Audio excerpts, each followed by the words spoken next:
aqui no estúdio para a gente falar de mais um assunto aqui no nosso programa sobre direitos à conta bancária sem tarifas. Então, roda aí a vinheta, vai!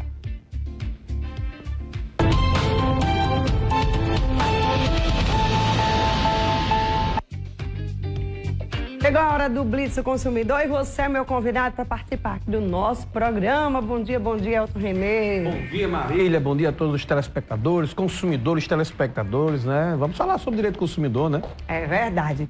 Vamos lá. Como é que eu faço para a minha conta não ter tarifas? Tem como? Pois é, tem, né? Na realidade... Tem um tipo de tarifa? Tem. Agora, o problema, Marília, é que muitos consumidores não sabem desse direito, né? Já isso faz parte da resolução, se eu não me engano, deixa porque eu não decoro as coisas, mas a resolução 3919 de 2010, resolução do Banco Central. Ela permite, ela autoriza, ela facilita a vida do consumidor nesse sentido. Ou seja, cada consumidor, se eu quiser abrir uma conta no banco, eu posso abrir sem nenhum custo adicional, sem nenhum custo para a abertura daquela conta. Então, aquele pacote básico, aquele pacote de tarifa básica, todo banco tem que oferecer ao consumidor de acordo com essa nova resolução. Não é tão nova não, que é de 2010, então já tem um grande tempo. Agora, muitos consumidores não sabem. Então, o consumidor pode sim fazer uso dessa resolução e solicitar. E caso ele tenha uma conta que ele paga a tarifa e ele não faz um uso muito, digamos assim, muito habitual da sua conta, ele pode, inclusive, solicitar que sua conta seja aquela conta de tarifas gratuitas. E aí, se o banco ele obrigar, né, a gente a aderir a algum pacote de serviço, a gente é obrigado a fazer isso? Não, aí vai cair sobre aquele aspecto dos artigos do Código de Defesa do Consumidor, inclusive que proíbe a venda casada, né? A conta de tarifas gratuitas, ela tem um padrão, né? Ela tem um limite e o consumidor deve observar de acordo com o seu comportamento com a sua conta. Por exemplo, essa conta de tarifas gratuitas, né? Você, consumidor, se você tem esse padrão de comportamento de 4 saques mensais, 2 transferências entre contas do mesmo banco, 2 extratos por mês, 1 extrato anual, 10 folhas de cheque a gente não sabe nem mais o que é cheque, né? Mas tudo bem. E acesso ao internet banco, você tem direito, você tem condição de ter esse pacote gratuito, né? Agora, caso você fuja desse padrão, aí sim o banco ele vai lhe oferecer a sua cesta de serviços que vai ser paga e você pode fazer a sua negociação diretamente com o gerente. Agora, é bom que se diga, você não é obrigado a aderir a qualquer tipo de pacote do banco, não. Se você se encaixa nesse padrão que eu acabei de falar, então você é aquele tipo de consumidor que pode ter a sua conta de forma gratuita em qualquer banco aqui no Brasil. Digamos que a gente faz saques, né? E aí o banco, ele pode estar cobrando taxa por número de saques que a gente faz? Tudo depende de quanto você vai disponibilizar de saque, quanto você vai querer se utilizar de saque, melhor dizendo, e quanto você vai ter de possibilidade de ter a sua conta gratuita. Veja, acabei de dizer, 4 saques mensais. Se você tem consumidor que não faz nem 2 saques, geralmente ele pega o seu dinheiro, né? Enfim, se é um assalariado ou recebe algum dinheiro, ele retira logo todo. Tem gente que prefere fazer no tradicional, né? Pagamento através de cédula. Tem consumidor que não, que gosta de fazer transferência. Então, se você tem um pacote que é pago junto ao seu banco, aí você tem que verificar quais são os tipos de serviços que eles estão oferecendo. Tem banco que oferece 15 saques, 20 saques, e a partir daí ele pode cobrar por cada saque excedido. Mas isso tem que ser combinado previamente com o consumidor para que ele não possa vir pagar uma coisa que ele não está sabendo que está pagando. É verdade. Vamos deixar aí, ó, nosso WhatsApp está aparecendo na sua telinha. Se você quiser mandar sua pergunta, tirar suas dúvidas sobre banco, gente, pode mandar a partir de agora, tá bom? Já tem alguma coisa aí não, né, Duda? Ainda não, né? Tem? Sim. Vai ter. Tá. Mas se você tiver alguma coisa relacionada ao banco, você passou por algum problema no banco, então manda pra gente aqui, tá bom? Tem algum caso, né, que a transferência, Elton, pode ser limitada. Tem limite para transferir? É a mesma situação do saque, né? Certo. Tudo vai depender de como você contrata aquele pacote de serviço. Como eu falei, tem banco que vai oferecer um pacote de 15 saques, 20 saques, enfim. Sim. Você tem que combinar previamente com o banco para saber quais são os direitos que você tem dentro daquele pacote adquirido. Lembrando que você tem a opção, evidentemente, do pacote básico, da cesta de serviços básicos, que eu acabei de falar, previsto na resolução do Banco Central que você não paga por esse serviço. Por exemplo, na questão de transferências, até 2 transferências, sendo do mesmo banco, você não paga em hipótese alguma. Agora, claro, que você for aderir a um pacote de serviço que tenha muito mais transferência, que tenha mais uma quantidade, então você vai ter que combinar com o seu banco. Ok, bora lá, vamos colocar a pergunta aqui na tela. Vamos ver. Bom dia, o banco pode rejeitar a compra de empréstimo por outro banco? Compra de empréstimo deve ser a portabilidade, né? Isso. Alguma coisa nesse sentido. Não pode. Digamos que ele, né, teve um empréstimo no outro banco, né? Isso, não pode. Se a portabilidade ela é um direito previsto também através de resolução, o consumidor tem esse direito já há algum tempo. Então, se o consumidor, por exemplo, ele faz um empréstimo em um banco X e de repente aquela taxa de juros que ele já está pagando é alta, porque geralmente é alta mesmo. Então, outro banco vai e oferece para ele umas condições mais adequadas, né? Condições mais adequadas para o seu bolso, para o seu orçamento, taxa de juros menor, então ele pode fazer a portabilidade. Então, o banco de origem, ele não pode negar nunca a sua transferência da sua conta, né? Da sua transação, da sua negociação para o outro banco. Ele tem que oferecer isso no prazo já previsto em lei e o consumidor para fazer a sua negociação. Se caso ele vier obstruir o consumidor pode registrar sua reclamação no órgão de defesa do consumidor. Ok, bora lá, tem mais uma pergunta? Solta a pergunta aí, Dudinha. Bom dia, para quem é MEI, paga tarifa? Uma pergunta interessante. Quem é MEI, assim? Independente, né? Veja, as transações com relação aos bancos privados, enfim, os bancos que trabalham, né, de economia mista, como o Banco Brasil, Caixa Econômica, tudo vai depender de como você vai contratar o serviço.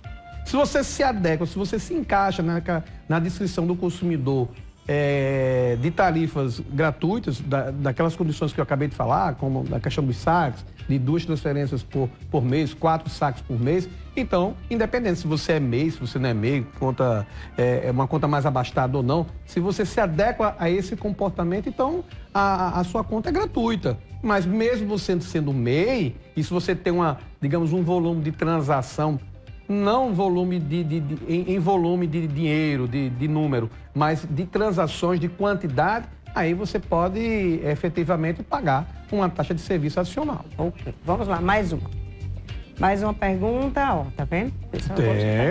Bom dia, fui desbloquear minha conta e eles falaram que só pode ser desbloqueada se eu pagar um seguro de vida. Como assim, gente? Não existe isso. Tá certo isso? Pois é. Venda casada, né, Marília?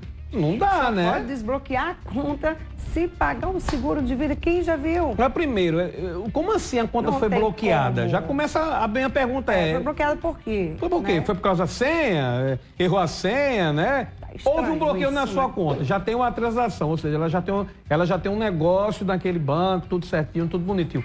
Bloqueou por alguma questão administrativa, beleza. O banco, para desbloquear, você tem que fazer um novo contrato de algum serviço extra. Gente, aí é venda casada, é previsto no Código de Defesa do Consumidor como uma prática abusiva. E se acontecer isso com você, registre sua reclamação no órgão de defesa do consumidor, seja em qualquer PROCON ou até mesmo o Ministério Público. Tá errado. É verdade. Ok, vamos lá. Mais uma pergunta. Bom dia. Quando o empréstimo é consignado privado, o banco de origem pode negar, diminui os juros? Diminui os juros. O que eu vejo sempre é querer fazer refinanciamento. Entendi. E aí? É a questão dos empréstimos, né? Veja bem, você contratou aquele financiamento, né? Aquele empréstimo, enfim e tal. Você tem que ler aquele contrato que você está se propondo a pagar futuramente a conta, né? Então, se você fez um empréstimo de 20 mil, 30 mil, 100 mil, enfim, não sei, mas você tem que ficar atento às condições daquele contrato. Claro que nem tudo que for colocado naquele contrato vai ter que você cumprir literalmente, porque você tem um Código de Defesa do Consumidor que lhe protege. Mas existe aqueles juros de mercado, sim, algo que já acontece naturalmente, algo que é previsto, inclusive a própria Justiça já sacramentou a questão do respeito do contrato junto com o banco. Claro, se ele não exceder os limites legais. Agora, existe a opção da portabilidade, né? A portabilidade é uma opção viável, é uma opção legal para você, consumidor, que de repente você faz uma contratação, você faz um empréstimo em determinado banco e aquele banco, de repente, não está sendo condizente com a sua situação financeira, você pode fazer aquela portabilidade. Aquele banco o de origem, que de repente você tem aquela negociação. Se ele não quiser fazer uma transação melhor com a sua taxa de juros, você pode procurar seu direito através de portabilidade com outro banco, sem nenhum problema. Ok, mais uma pergunta, bora lá. No TP? No TP. Jogou pra cá. Foi, tô vendo. Quando o cliente passa mais de 30 minutos para resolver qualquer problema no banco, Elton Renê, o que é que o cliente tem direito? Nós temos aí a lei das filas, né? A lei das filas, ela está em pleno vigor. O consumidor, ele tem que fazer o uso da lei que lhe assiste nesse sentido. Mas, é claro, às vezes a gente sente dificuldade dos órgãos de defesa do consumidor a fazer com que o cumprimento da lei seja efetivada. O negócio é meter caneta, não tem para onde correr. Banco que não está seguindo as normas previstas, inclusive baseadas nos princípios consumeristas, tem que receber canetada mesmo, como a gente fez. A gente aqui em João Pessoa, em um determinado momento, a gente chegou a fechar até uma agência bancária por conta de não cumprimento da lei das filas, por exemplo. Então, não tem chorumalha, tem que fazer cumprir o Código de Defesa do Consumidor. E você, consumidor, se passar o tempo excedente que a lei prevê, procure seus direitos através de um órgão de defesa do consumidor, ligando para um 0800 aí, que os órgãos já oferecem de forma gratuita. Ok, bora lá, mais uma pergunta agora aqui. Bora lá. Bom dia, tive minha conta cancelada por ter um limite de depósitos excedido. Deve ser excedido, isso. Fui ao banco, resolvi e me falaram que com 30 dias minha conta já estaria desbloqueada, mas até hoje não consigo mais usar. Porque se encontra bloqueada, o que faço? Isso já faz uns 2 anos. 2 anos? Caramba. Estranho, né? Muito. Tive uma conta cancelada por ter um limite de depósito excedido. Eu vejo assim. 2 anos? E geralmente o banco ele pode cancelar a sua conta por inatividade, não por excesso, né? Eu acho que quanto mais atividade... Quanto mais ativo, melhor, né? Para o banco ele vai, né? Então, se tem algum chance, se você consumidor, né? O consumidor ou a consumidora que de repente está nessa situação em que o banco bloqueou a sua conta, e tem 2 anos que você não consegue resolver, já devia ter entrado no órgão de defesa do consumidor ou até mesmo da justiça. O grande problema, Marília, é que os consumidores, nós consumidores, eu até me incluo, a gente vai empurrando com a barriga, sabendo que tem órgãos fiscalizadores que podem sim ajudar em muito o consumidor. Então não tem para onde correr. Você liga para o seu fornecedor, no caso o banco, tenta resolver, vá até a agência. Não resolveu, você dá um prazo de 30 dias. Não resolveu, procure seu direito através de um órgão de defesa do consumidor, que é gratuito e você tem direito. Tudo certo. Bora lá, tem mais uma pergunta aí, Dudinho? Vamos lá, mais uma pergunta. Bom dia, eu tenho conta com um certo banco e passei 4 meses sem movimentação. E quando fui abrir o aplicativo do banco, tinha um valor de R$160 negativos, informando que era de manutenção do banco. O que faço? Pois é, ela tem que verificar o contrato anterior, o contrato dela, né, que está vigente com aquele banco, para saber quais são as cobranças de taxas de manutenção. E, evidentemente, se ela passou esse tempo inativo, geralmente o banco não vai cobrar pela inatividade de determinado período do consumidor. A minha sugestão, nesse caso, procurar o banco. Vá até o gerente, porque geralmente isso é de forma muito automatizada pelo sistema, e o gerente ele tem poder de fazer com que o consumidor tenha aquele desconto, ou até mesmo a exoneração de qualquer tipo de cobrança por esse período de inatividade. Mas procure, nesse caso, primeiramente o banco. Se der algum problema, órgão de defesa do consumidor. É isso aí. Qual é o órgão de defesa do consumidor? PROCON. PROCON, tem PROCON. Aqui em João Pessoa nós temos o PROCON da capital, temos o PROCON do estado. Lá em Santa Rita, na cidade dos Canadás, temos o PROCON de Santa Rita.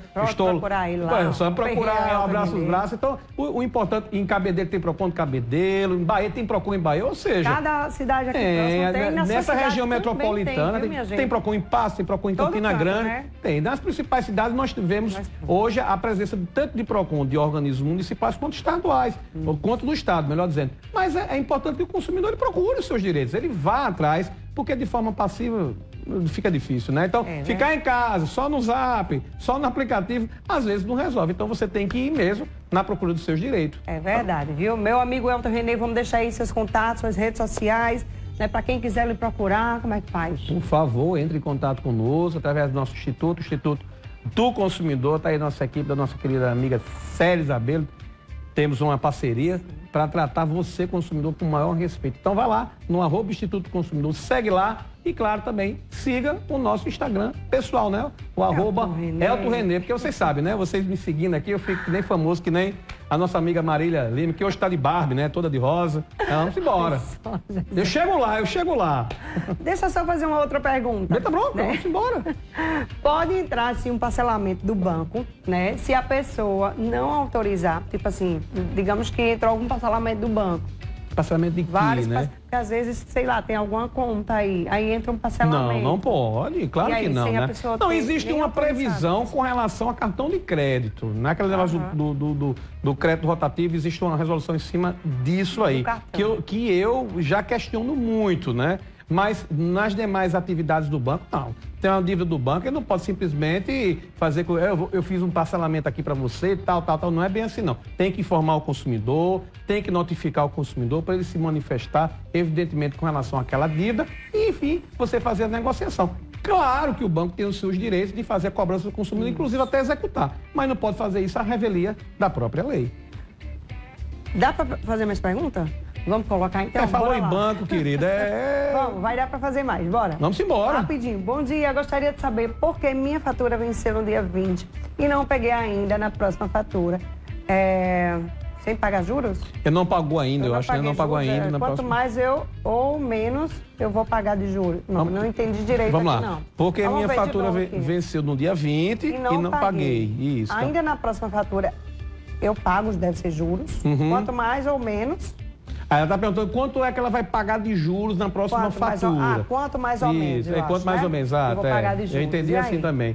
Bem, vai depender do contrato que ela fez com o cartão de crédito. Geralmente depende do cartão de crédito. Tem operadoras de cartão de crédito aí que vai de 12% a 15% ao mês, Marília. Então, cabe muito à escolha do consumidor, né? Então, assim, se você me permitir sugerir, você, consumidor, por exemplo, evite usar em demasia o cartão de crédito. Eu já falei aqui várias vezes, a gente já comentou sobre isso. Cartão de crédito não é dinheiro de plástico, não. Ele é fatura de plástico que vai vir lá na frente e você vai pagar por juros, correção monetária, tudo que o banco tem direito de cobrar de você. Então, antes de tudo de você fazer, de exceder qualquer tipo de pagamento de cartão de crédito, veja o seu orçamento direitinho, onde vai encaixar.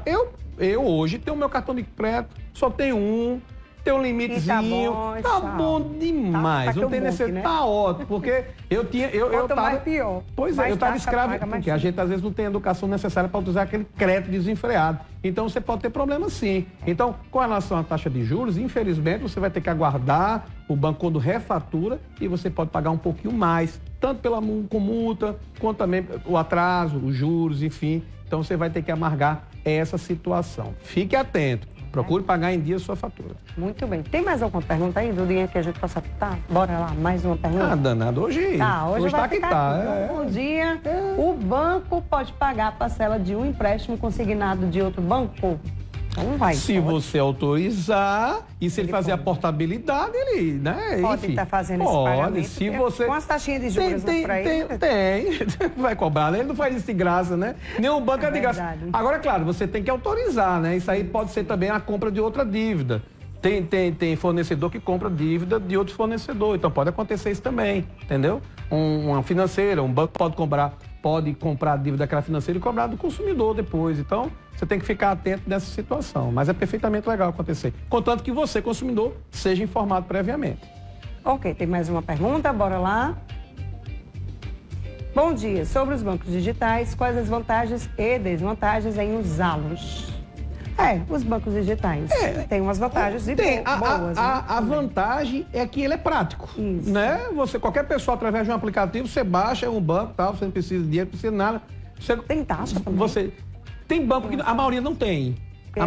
Isso, a maioria não tem. Agora, ele é banco? Não vejo ele como banco, porque você não tem agência. Você não tem como nem sacar dinheiro. Não tem. Você não tem funcionário, não tem, você vai... Se tiver algum problema na sua conta, veja bem. Se tem algum problema na sua conta, você vai procurar quem? Através do aplicativo? Pode dar problema, tu tá entendendo? Que já aconteceu. Então, uma dica, quer ter banco digital? Eu tenho 2 contas de banco digital. Para mim, facilita em algumas situações. Mas eu tenho em banco tradicional também. porque se tiver algum problema, porque eu tenho que pegar dinheiro de algum lugar, né? Através daquele banco. Então você pode fazer uma simbiose entre o banco digital e o banco, realmente, o banco físico, o banco natural que você já, digamos, tradicional, que você já tem suas negociações. Mas é uma boa pedida. Você usando com muita moderação e com muita sabedoria, você pode sim trazer essa tecnologia de forma positiva para o seu dia a dia. Agora veja, se tiver algum problema, eu não deposito tudo no banco digital, não. A minha confiança toda no banco digital.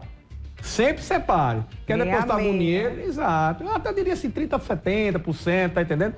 Deixa a sua maior parte sempre no banco tradicional e faça sempre essas transações entre o banco digital. O banco digital, ele é bom quando você vai fazer compras via aplicativo também. Isso, via aplicativo, vai fazer um Pix, isso, né? Pode usar o banco digital. Você pega o dinheiro do seu banco tradicional, joga um pouco no banco digital e você faz essa transação. Não tem problema. Mas você tem que usar isso de forma muito, digamos assim, não demasiado, de forma muito ponderada para que você não possa vir ter problema lá no futuro. Ok. Dudinha, e aí, dá tempo ainda? Fala. Duda hoje está quitada, viu? Já? Então... já finalizou, agora já deu. Agora falou de banco, falou de dívida, Marília. Não dá mais o Elton René. Infelizmente, nosso tempo aqui acabou. Vamos embora. Mas quer deixar suas considerações finais aí para quem está aí com problema com o banco? E aí, vocês... Mais uma vez... eu tô vendo aqui, quando fala de banco, principalmente de dívida, né? O pessoal fica bastante efusivo e não é para menos, né? O orçamento brasileiro, a cada dia menorzinho. Né? Então, como eu falei, siga o nosso Instituto do Consumidor, né? E o nosso Instagram pessoal, o @EltonRené. E, se Deus quiser, semana que vem a gente vai de volta. Deus quiser. Vamos só um pequeno intervalo e eu volto já não sai daí.